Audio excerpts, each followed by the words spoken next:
حضرات محترم، اس کائنات میں رب تعالیٰ کی ذات کے بعد سب سے محسن اور سب سے اشرف، سب سے اعظم اور محبوب ذات جناب نبی پاک صلی اللہ تعالی علیہ وسلم کی ہے۔ اللہ کے بعد کسی اور کا مقام نہیں، اللہ کے بعد جناب نبی پاک صلی اللہ تعالی علیہ وسلم کی ذات ہے، اور رسول پاک صلی اللہ علیہ وسلم ہمارے محسن ہیں، محسن انسانیت ہیں۔ چونکہ بھائی ہمیں تو زندگی کے اسرار اور رموز کا پتہ ہی نہیں تھا، انسانوں کو تو جینے کا شعور ہی نہیں تھا۔ نبی پاک صلی اللہ علیہ وسلم نے آ کر انسانوں کو جینے کا شعور بتایا۔ بھائی انسان تو انسانیت سے واقف تھے ہی نہیں، رسول پاک صلی اللہ علیہ وسلم کی ذات نے آ کے انسان کو انسان کا تعارف کروایا، اور نبی پاک صلی اللہ علیہ وسلم کی ذات نے آ کر رب تعالیٰ کا بھی تعارف کروایا۔ لوگ تو جانتے ہی نہیں تھے اللہ کو، اللہ کو تو جانتے ہی نہیں تھے۔ اس زمانے میں 360 بتوں کو جانتے تھے لوگ، ان کی پوجا پاٹ ہوتی تھی، ظلمت اور اندھیری میں رہتے تھے، تاریکی ہی تاریکی تھی، ہر بندہ پریشان ہی پریشان تھا۔ اس زمانے میں آ کر اللہ تعالیٰ نے احسان فرمایا، اور رسول پاک صلی اللہ تعالی علیہ وسلم نے آ کر انسانوں کو اللہ کی ذات کا تعارف کروایا، اور اپنی ذات کا اللہ کون ہے اور رسول کون ہے، اور تم کون ہو، تم نے کرنا کیا ہے۔ اللہ کون ہے، نمبر 2 رسول کون ہے، نمبر 3 تم کون ہو، نمبر 4 تم نے کرنا کیا ہے۔ اور قرآن شریف نے بھی 4 چیزوں کو بار بار بیان کیا۔ پورا قرآن شریف آپ پڑھیں تو آپ کو 4 چیزیں پورے قرآن سے بار بار نظر آئیں گی جو رسول پاک علیہ السلام نے قرآن نے بار بار بیان کی۔ نمبر 1 اللہ کی ذات، قرآن شریف میں جگہ جگہ پر ذکر ہے تو ایک اللہ کی ذات کا ہے۔ اللہ کے بعد یہ پورے قرآن کا خلاصہ بتا رہا ہوں، پورے قرآن کا خلاصہ۔ نمبر 1 اللہ کی ذات کیا ہے اور ہم سے کیا چاہتی ہے۔ نمبر 2 اللہ کے بعد پاک پیغمبر کی ذات کیا ہے اور ہم سے کیا چاہتی ہے۔ نمبر 3 تم نے مر کے پھر زندہ ہونا ہے، مر کر پھر زندہ ہونا ہے۔ یہ قرآن کا بتایا ہوا نظریہ ہے۔ باقی جتنی بھی دنیا کے اندر دھرم پائے جاتے ہیں، جتنے بھی دھرم مذہب جتنے دنیا میں پائے جاتے ہیں، ہر ایک کا اپنا علیحدہ رہتا ہے۔ کوئی کچھ کہہ رہا ہے، کوئی کچھ کہہ رہا ہے، اس کی سوچ کچھ ہے، لیکن اللہ اور رسول اور قرآن کا دیا ہوا نظریہ کیا ہے کہ تمہیں مرنے کے بعد زندہ ہونا ہے۔ چاہے وہ کوئی مرد ہے، چاہے وہ عورت ہے، چاہے کوئی مالدار ہے، چاہے کوئی چھاپڑی والا ہے، چاہے کوئی وقت کا وزیر اعظم ہے، چاہے بھائی تغاری اٹھانے والا مزدور ہے، جو آیا مرے گا اور مر کر زندہ ہوگا۔ وہ جب رسول پاک علیہ السلام نے یہ بات لوگوں کو بتائی نا، آ کر بتائی کہ تمہیں مرنا اور مرنے کے بعد زندہ ہو، وہ ہڈیاں لائے اٹھا کر اِذَا كُنَّا عِظَامًا نَخِرَةً، ارے جب ہم بوسیدہ ہڈیاں بن جائیں گے، ہڈیاں بھی مٹی میں مل جائیں گے تو کون زندہ کرے گا، کیسے زندہ کرے گا؟ قرآن بول اٹھا، وَلْيُحْيِي الَّذِي أَنشَأَهَا أَوَّلَ مَرَّةٍ، وہی زندہ کرے گا جس نے تمہیں پہلی مرتبہ پیدا کیا۔ جب تمہارا وجود نہیں تھا، عدم سے تمہیں وجود میں لے آیا، جب تمہارے وجود کو مٹی میں ملا دیے پھر نکال کھڑا کرے گا۔ نمبر 4 نمبر 1 اللہ کی ذات، نمبر 2 پیغمبر کی ذات، نمبر 3 تمہیں مرنے کے بعد زندہ ہونا ہے۔ کیوں ہونا ہے؟ کیوں ہونا ہے؟ اپنی زندگی کا حساب دینے کے لیے، اپنے کیے ہوئے اعمال کا حساب دینے کے لیے، اللہ کے دربار میں اللہ کے حضور میں پیش ہونا ہے۔ یہ کوئی قصہ نہیں ہے، یہ کوئی کہانی نہیں ہے، یہ کوئی بہت مشکل اور مغلق بات نہیں ہے جو بندے کو سمجھ میں نہ آئے۔ مرنے کے بعد زندہ ہونا ہے۔ یہ کس نے آگے بتایا ہمیں؟ پاک پیغمبر صلی اللہ علیہ وسلم۔ ہمارے موصل ہے نا، ہمیں تو پتہ ہی نہیں تھا، انسانوں کو تو پتہ ہی نہیں تھا، وہ تو مر رہے تھے۔ آج بھی لوگ کہتے ہیں کوئی گل نہیں، وہ مر گیا سی مر جانا، وہ مر گیا سی مر جانا۔ بھائی مرنا اتنا آسان تھوڑی ہے۔ مرنے کے بعد پھر زندہ ہونا ہے۔ قبر میں جا کر انسان کے بدن اور روح دونوں کا آپس میں تعلق بنا دیا جاتا ہے۔ جو روح قبر کو جسم کو قبر میں چھوڑ دیا جاتا ہے، اور اس کی روح کو 2 مقام ہے اوپر، ایک مقام کا نام ہے علیین اور ایک مقام کا نام ہے سجین۔ یہ بھی قرآن نے کہا ہے، وما ادراک ما علیون، تمہیں کیا پتا علیین کیا ہے؟ قرآن کہہ رہا ہے۔ سجین بھی قرآن نے بتایا، اور پھر کہا کہ تمہیں کیا پتا سجین کسے کہتے ہیں؟ پھر قرآن نے تعارف کروایا، علیین کسے کہتے ہیں، سجین کسے کہتے ہیں۔ علیین روح اوپر جاتی ہے، ایک مقام ہے، اس مقام کا نام علیین، جہاں پہ نیک لوگوں کی روحیں جاتی ہیں۔ دوسرا مقام سجین، یہ سجن سے نکلا ہے۔ سجن کا مطلب ہوتا ہے قید خانہ، سجن کا مطلب ہوتا ہے وہ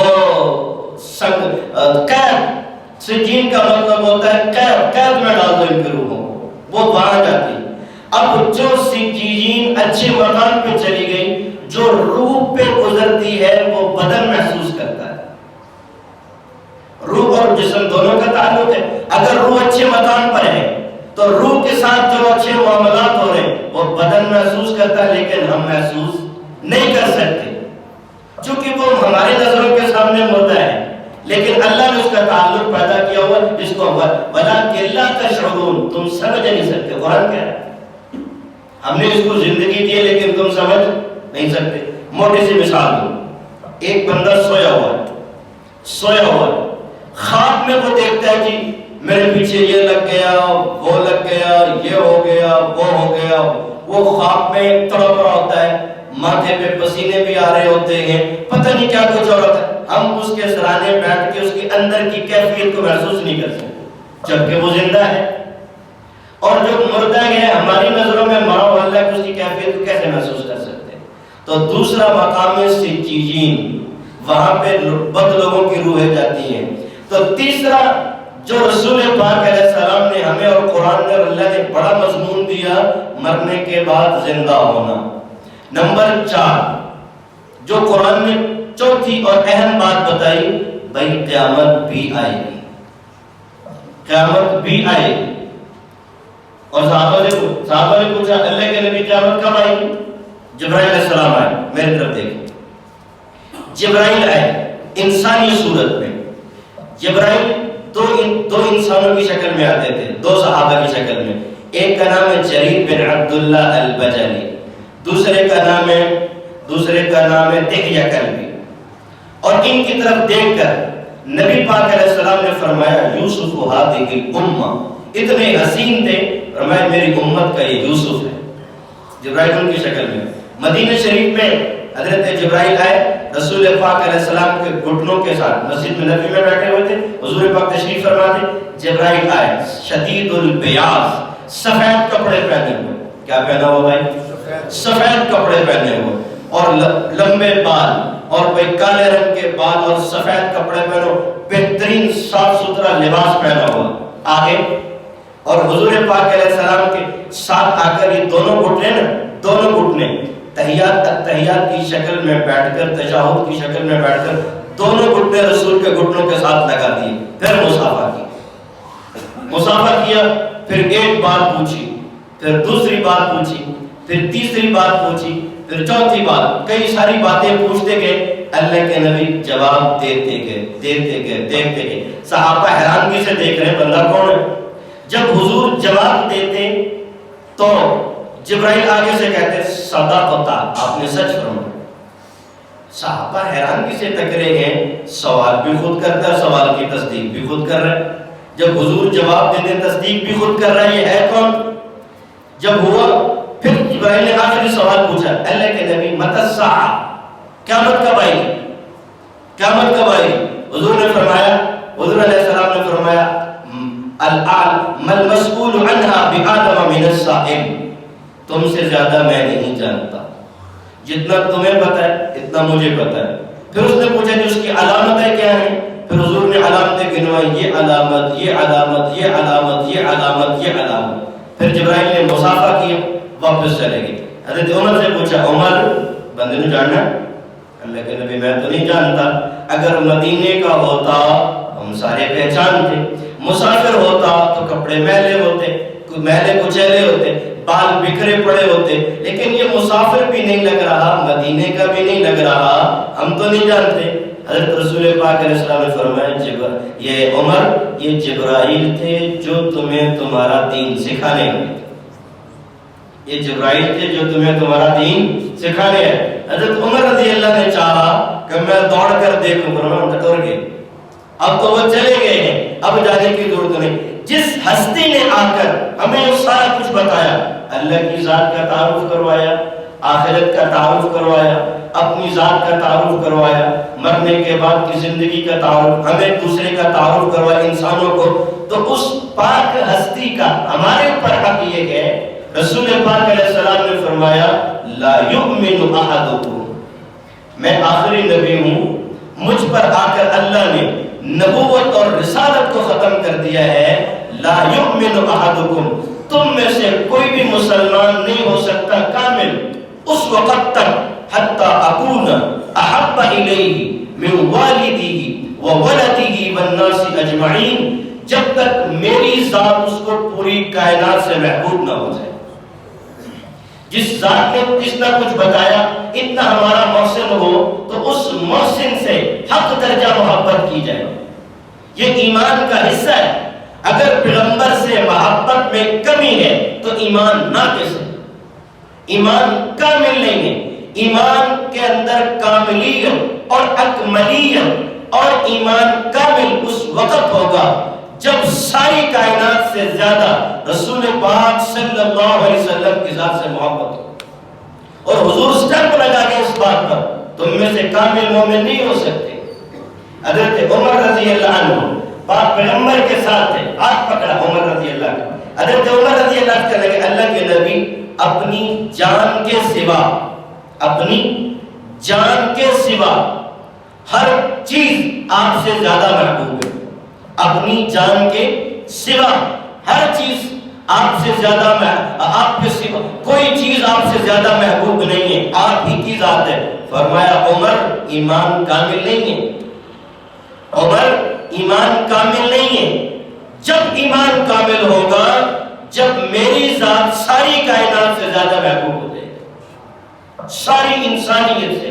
چاہے تمہاری اولاد ہو، چاہے تمہارے ماں باپ ہو، چاہے تمہارے وڈیرے ہو، کتنے کوئی بھی ہو، جب تک میری ذات تمہیں سب سے زیادہ محبوب نہ ہو جائے تب تک ایمان کامل نہیں. یہ ہمارے ہاتھ میں تھرمامیٹر دے دیا ہے، جس کو پنجابی میں کہتے ہیں نا پخ میچو دے دیا ہے، تھرمامیٹر دے دیا ہے. اپنے اپنے ایمان کو دیکھو، اپنے اپنے ایمان کو پرکھو. اگر ایمان کامل نہیں ہے تو نجات کیسے ممکن ہے؟ ایک صحابی ہے دیہات کے رہنے والے. کون آیا بھائی؟ دیہات سے آیا، سادہ لوگ تھے، سادہ. اللہ کے نبی سے سوال کیا یا رسول اللہ صلی اللہ تعالی علیہ وسلم متى تكون الساعة، اللہ کے نبی قیامت کب آئے گی؟ کس نے سوال کیا بھائی؟ ایک دیہات سے آنے والے نے. اللہ کے نبی قیامت کب آئے گی؟ اللہ آسمان کو، زمین کو، سارے نظام کائنات کو کب لپیٹیں گے؟ اللہ کے نبی نے کیا جواب دیا؟ ما اعدت لها، تم نے کیا تیاری کی اس کے لیے؟ قیامت کا تو پوچھتے ہو کب آئے گی، لیکن متى اعدت لها، تیری کیا تیاری اس کے لیے؟ ما اعدت، تو نے کیا تیاری کی ہوئی ہے؟ اللہ کے نبی بہت نمازاں بھی نہیں، بہت صدقات بھی نہیں، بہت اور بھی تسبیحات نہیں، پھر کیا تیاری کی ہے؟ انہوں نے ایک جملہ کہا، اللہ اور اس کے رسول سے سچی محبت کرتا ہوں۔ کیا کہا دیہاتی نے بھائی؟ بہت نمازیں نہیں ہیں، پوری ہیں، جتنا اللہ کا حکم ہے وہ پوری ہیں، جتنا روزے اللہ کا حکم ہے وہ پورے ہیں، لیکن اس کے سوا بہت اعمال نہیں، لمبی چوڑی تسبیحات نہیں، لیکن ایک عمل ایسا ہے جس میں میں پختہ ہوں، اللہ اور اس کے رسول سے سچی محبت ہے۔ سچی محبت زبانی نہیں ہے، دعوے نہیں ہے، محض زبان کے دعوے نہیں ہے، دل سے سچی محبت ہے۔ سارے صحابہ کو سچی تھی، لیکن وہ اپنی کہہ رہا میں اس محبت میں سچا ہوں اور ایک ذرہ برابر بھی کمی نہیں ہے۔ حضور نے جملہ فرمایا، المرء مع من احببت، یہ نبی کا جملہ ہے، آج تک کتابوں میں نقل ہوتا ہوا آ رہا ہے۔ محدثین کو اللہ جزائے خیر دے جنہوں نے سینوں میں محفوظ کر کے کتابوں میں نقل کر دیا، المرء مع من احببت، تیرا حشر اس کے ساتھ ہوگا جس سے تو محبت کرتا ہے، جس کے ساتھ تو محبت کرتا ہے۔ صحابہ فرماتے ہیں حضور نے یہ جملہ فرمایا، ہمیں کائنات کی کسی چیز سے اتنی خوشی نہیں ہوئی جتنی اس جملے سے ہوئی۔ کیوں؟ اس لیے کہ سارے صحابہ محبت میں سچے تھے، وہ کہنے لگے جب ہم محبت میں سچے ہیں تو حشر میں پیغمبر کے قدموں میں کھڑے ہوں گے۔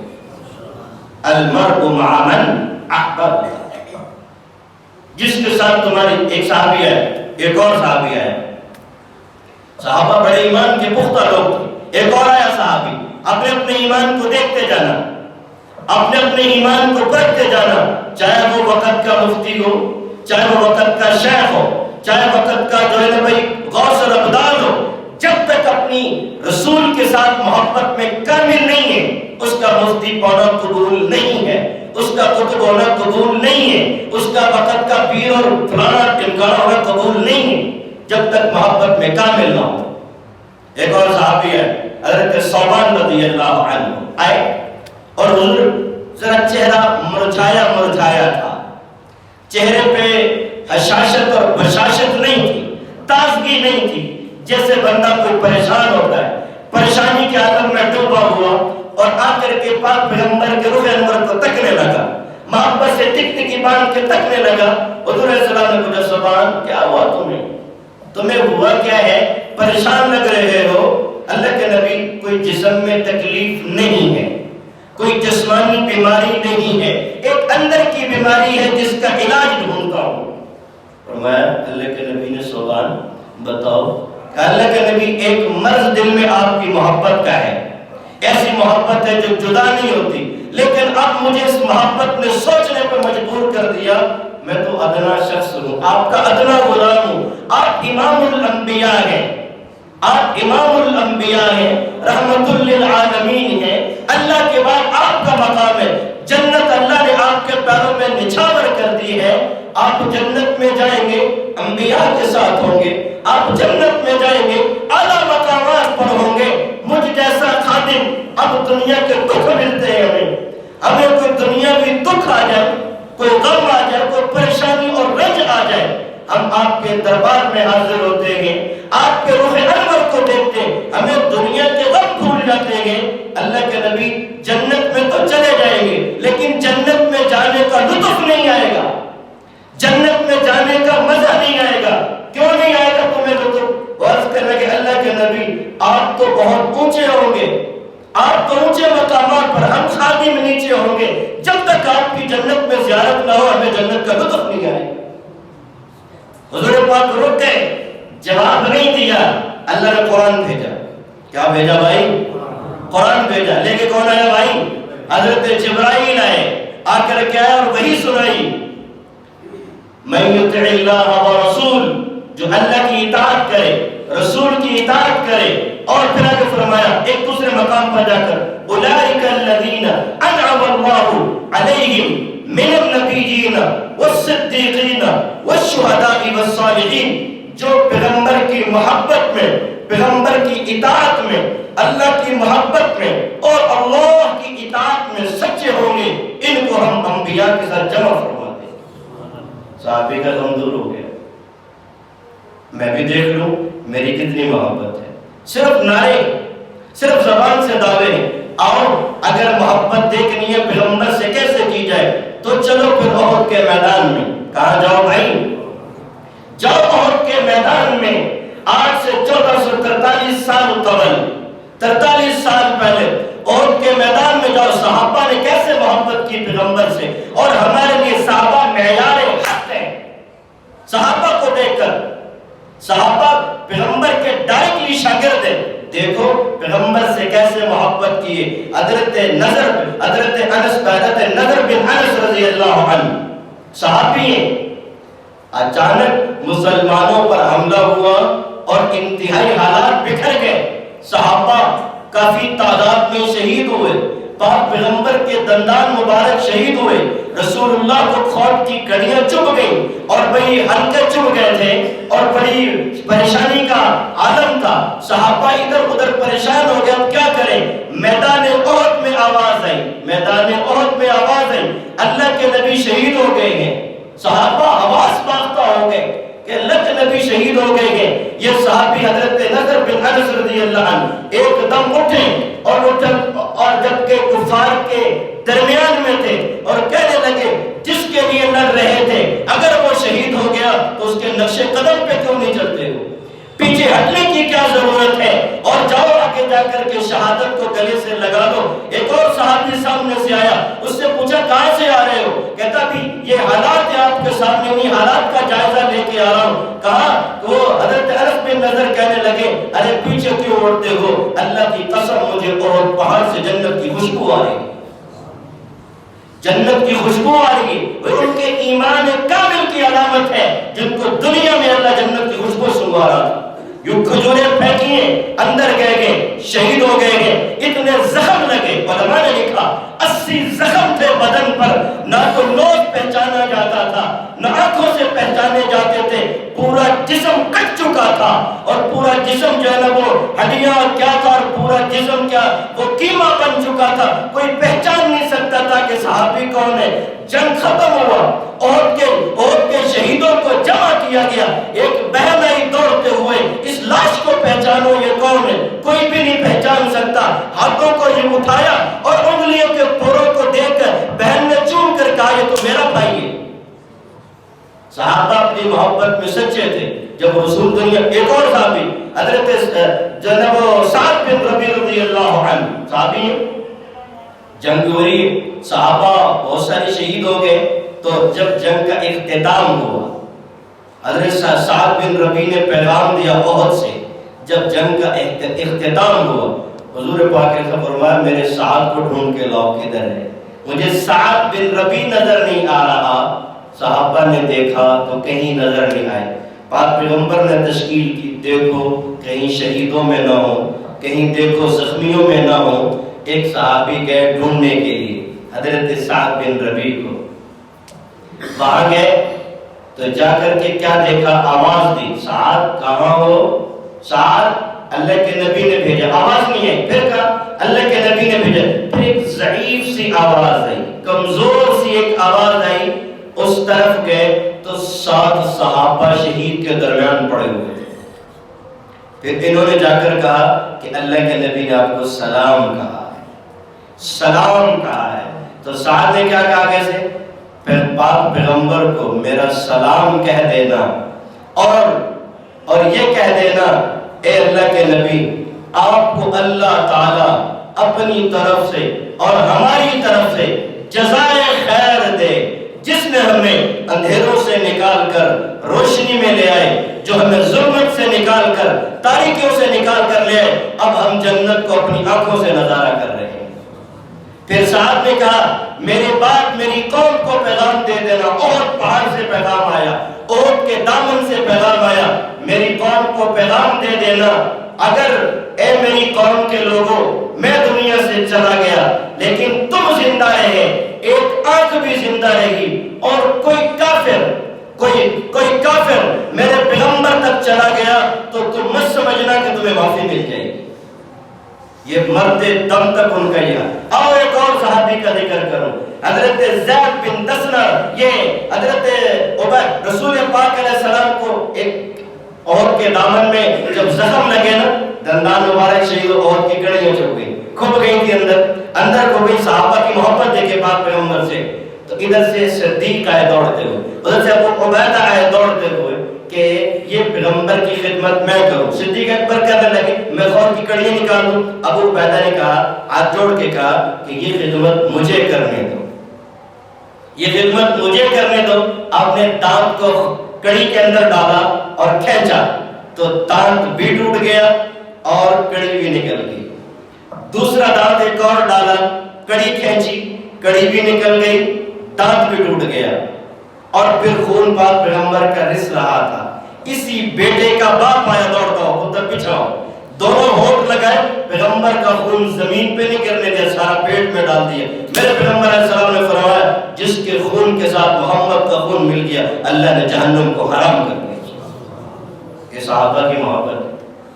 حضور پاک علیہ السلام نے ایک موقع پہ بولے, پچھلے لگوائے, سینگی لگوائے, حجامہ کروایا. حضرت عبداللہ بن زبیر کو دیا, خون نکلوا کر عبداللہ بن زبیر کو دیا, کہیں ایسی جگہ پر دبا کے آ جاؤ. وہ گئے اور جا کر کے خون کو پی لیا. پاک پیغمبر کا خون بھی پاک ہے بابا, یاد رکھنا. پی لیا, واپس آئے. رسول پاک عبداللہ کہاں چھوڑ گئے؟ پاک پیغمبر اللہ کے نبی پیٹ میں ڈال دیا. ایک ہو گئی تھی, فرمایا دل گوارا نہیں کر رہا تھا کہ یہ خون کہیں زمین پہ جائے بلکہ پیٹ میں جائے. پھر پیغمبر علیہ السلام نے فرمایا جس خون کے ساتھ میرا خون مل گیا اللہ نے جہنم کو حرام کر. بھئی یہی عہد کا دامن ہے, یہی عہد کا دامن ہے جہاں صحابہ نے اپنی محبت کے جذبات کا کھل کے اظہار کیا ہے. جان جاتی ہے تو جان جائے, لیکن رسول اللہ سے رشتے اور محبت پہ کمی نہ آئے. صرف مردوں نے نہیں, عورتوں نے بھی کر کے دکھایا.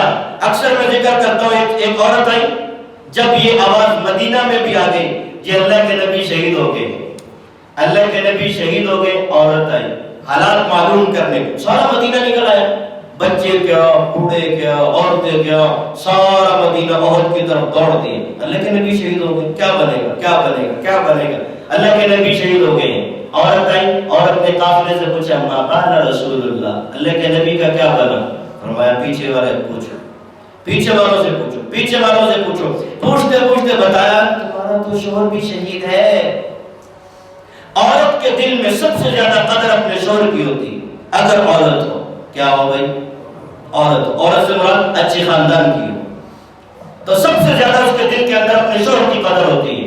اتنی اولاد کی بھی قدر نہیں ہوتی جتنی شوہر کی قدر ہوتی ہے. کیوں؟ شوہر کے پیچھے عورت کے لیے جنت کے فیصلے. اگر شوہر کے ساتھ اس کا برتاؤ اچھا نہیں ہے, ایسی عورت کی نماز کے اندر کوئی ضرورت نہیں.